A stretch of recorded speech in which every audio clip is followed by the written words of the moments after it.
Assalamualaikum pembuka kartu jo bismillah ambo muloi salam kaganti siria jo pinang serato rokok nang sebatang. Naik ke gunung banyak kabui lalu kelura Indo Jati kayu gadang banyak babuhan dan bercampur jo kayu kamai. Takui gantala ambo dek menyabui dek pengulu banyak nasati rang gadang banyak petua ulama banyak nang kiramai.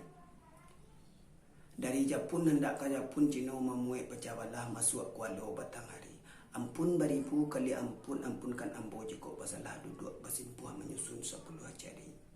Kapado yang ambo hormati angku nenek jumama alim ulama jadi aco pandai suluh pendang dalam nagari imam ketik bila maulana lingkui di dalam kasadonyo.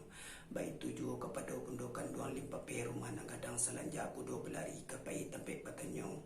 Kepulang tempe babarito kaundong-undong ke Madinah ke Payung Panji ke Seruko. Muda-mudi indak ketinggalan. Capek kaki ringan tangan, capek kaki indak penaruang, ringan tangan indak pemacah baso elok budi ketujuh peminan ayah jupundo penjawet wari jupusako.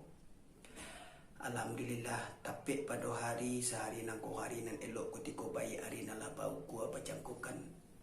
Masuk menyelasai kasadonyo.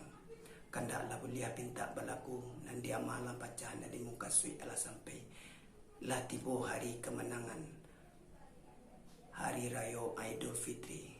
Maka dari itu hambo Heri Mandayo beserta keluarga besar nak mengucapkan minal aidin wal faizin, mohon maaf lahir dan batin. Dusana ambo di masa jauh barado. Mudah-mudahan umur panjang rezeki murah badan siai kita dijawa-jawakan dari Marabayu. Basobok puluh kita di edisi berikutnya. Sekian saja dari ambo. Salah ju jangka tolong maafkan. Bagi cik orang awak ju waktu dek lalamu ambo pakai lah banyak kita bagarah baku cindan. Mungkin capek kaki lah talangkakan, capek tangan terjumbukan, capek kato badarongan. Nyampang ko indak disiku nan bataki alun digarih makan baik ko indak marasuk menjariau kandak ko alun belia pinta ko alun balaku. Bermohon ambo kepada nang kuaso maaf berminta kanan banyak. Kok lai ada semua di dadang bulia kita menempang mandi. Kok lai ada umur semua panjang kita akan basubuk lai di lain waktu dan kesempatan. Kok ada jarum enam patah usah diletak di pamat, usah diletak dalam peti, diletak saja di pamatang. Kok ada katonan salah usah dibawa masuk hati, dibuang saja ke belakang. Udang padang manji benang dianji lalu diperampek lalu dipetigo.